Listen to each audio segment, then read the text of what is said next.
Deep within me dwells infinite love.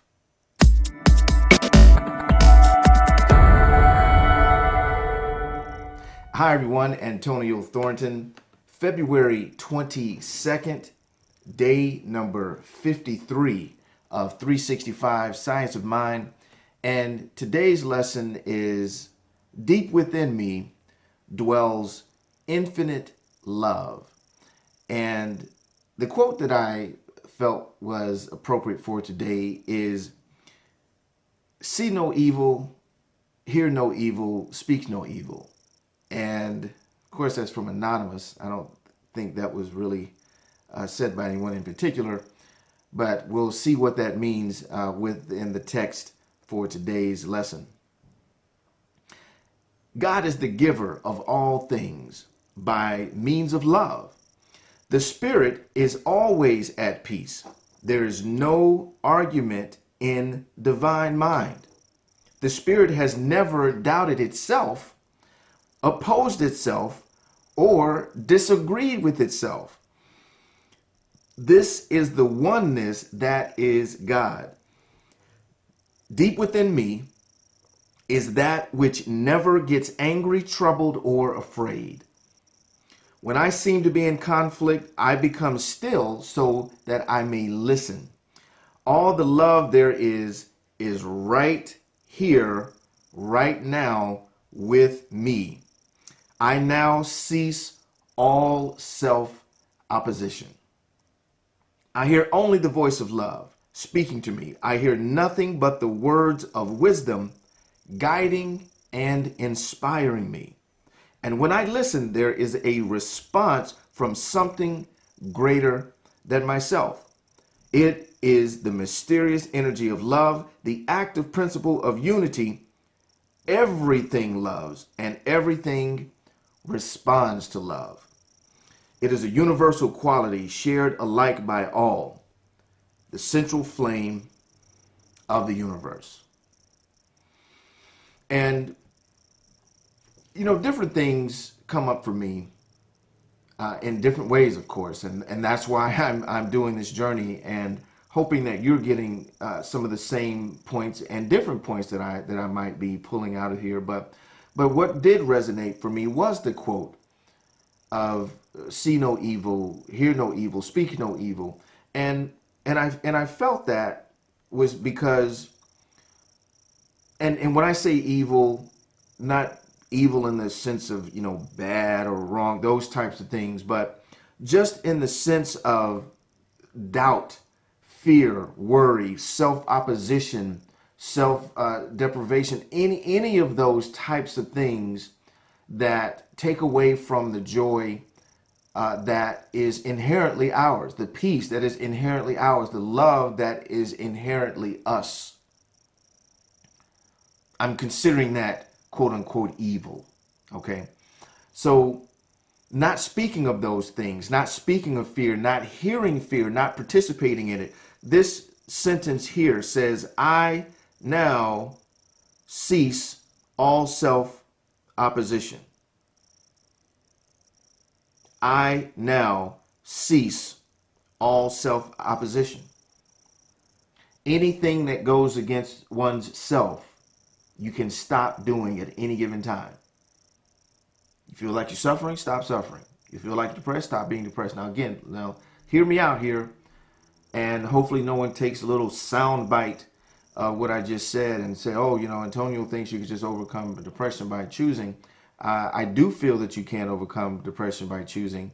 It may become, and it may be it's a conscious and active choice, and an active choice that you may have to make continuously. But yes, you can overcome depression by choice. Can it go away just like that? Well, inherently, we have the ability to create whatever it is we desire. Now, I say that with the caveat of I'm not a physician, nor do I play one on TV. So don't take this as medical advice. Always consult your doctor before making any choices based on anything I say. Actually, don't make any choices based on anything I say. I'm here just to share what my experience is, but I say that to say anything that is self opposing, you can choose to stop participating in. You can choose that. Now, it doesn't mean that the particularly if you've thought of yourself as a loser for whatever period of time, if you thought of yourself as unfortunate or unlucky, if you thought of yourself as I'm always going to be fat, if you thought of yourself as I'm never going to find real love, if you've thought of yourself as that for any significant amount of time, even in that choice, you may have to choose again in 5 minutes. You may have to choose again in 1 minute, because that might be your, what do we talk about before? That might be your loop that you're playing for yourself, but it has to begin with a choice. It has to begin with a choice. Listen to this. The Spirit has never doubted itself. Why would it? It's all in all. Why and how would it doubt itself? It's never opposed itself or disagreed with itself. How silly would that be if you got in an argument with yourself? Now, there may be some suffering from some type of mental disorder that people may feel that they are arguing with themselves. But the reality of it is that they're no more arguing with themselves than you are arguing with yourself, because we're all spirit.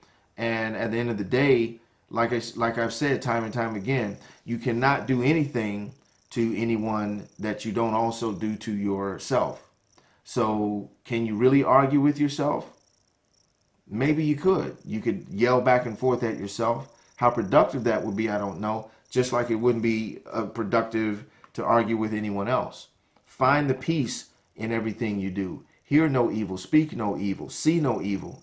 There's some things that I've definitely stopped doing in my life to not take in, television shows in particular, and people that I used to associate with, I stopped associating with, because I felt they were bringing in influences and energies that I did not want to participate in. So again, Spirit never doubted, opposed, or disagrees with itself. This is the oneness that is God. Deep within me is that which never gets angry, troubled, or afraid. So let's think about that for a moment. Even the times where you thought that you were afraid, there was still a part of you that was not afraid. There was still a part of you that was not afraid. It was that higher part of you, that part of you that never buys into the illusion or buys into the veil that we are separate. Because if you and I are one, what do I have to be afraid of? What do I have to fear in you?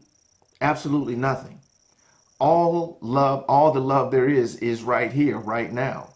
So I don't have to feel like love is, I have to go out and get love. I don't have to feel like I will never be loved, because all that love is always here, right now.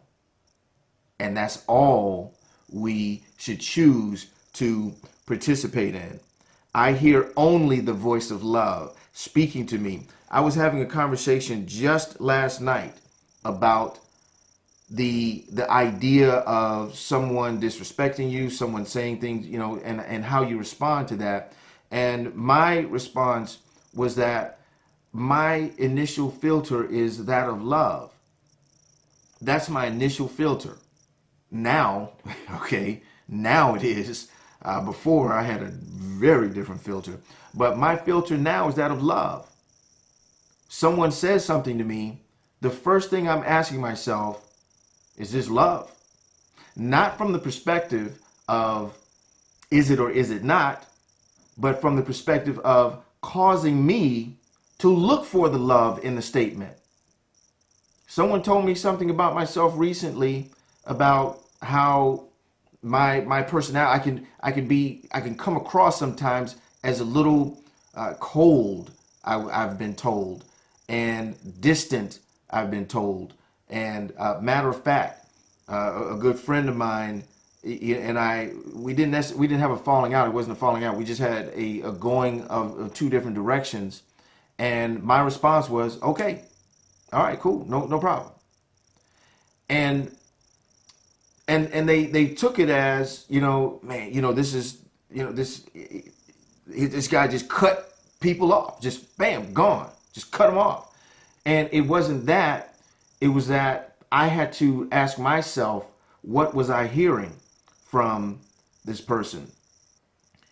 They were telling me things about some, personality traits that I knew I needed to work on, which one was organization and follow through. These were some things that I knew that I needed to work on, and that's what they were bringing to me in that conversation. And I had to say to myself, okay, what am I hearing? I'm hearing love. Is this love? Yes, this is love. And I'm hearing it from that perspective, and I'm choosing to hear it from that perspective through that very first filter, not the filter of who you think you're talking to, not that filter. Not the filter of you disrespected me, not that filter. Not the filter of I didn't do that, not that filter. But the filter of is this love? And then it causes me to see the love in whatever that situation is, even if it's not there or seemingly not there, because it's all love. All the love there is right here, right now. There is nothing else. Spirit has never doubted itself, opposed itself, or disagreed with itself. It's never done that. So in that supposedly argument that you may be having with someone, how can you ask yourself, can you ask yourself, is this love? How can you find the love in every situation? By not hearing disrespect, not hearing any, putting down, not hearing condemnation, not hearing those things, not seeing those things, and surely not speaking them. Hear no evil, speak no evil, see no evil. But hearing, seeing, and speaking love. Let's go ahead and get ready to move into our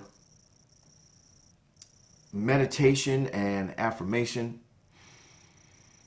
Well, actually, before we do that, I'll just give you just a quick synopsis of what your practical advice is, a practical application. How can you, or evaluate, that's probably the best way to do it, evaluate all of your interactions with the rest of the world. The people you associate with, the music you listen to, the television shows you watch, all the things that you do to interact with the rest of the world, particularly people. But let's just talk about television and other things too, because these things influence us. And ask yourself, is this love? Great practical application there. Is this love? So let's go ahead and take a deep cleansing breath and hold it for a moment and let it out.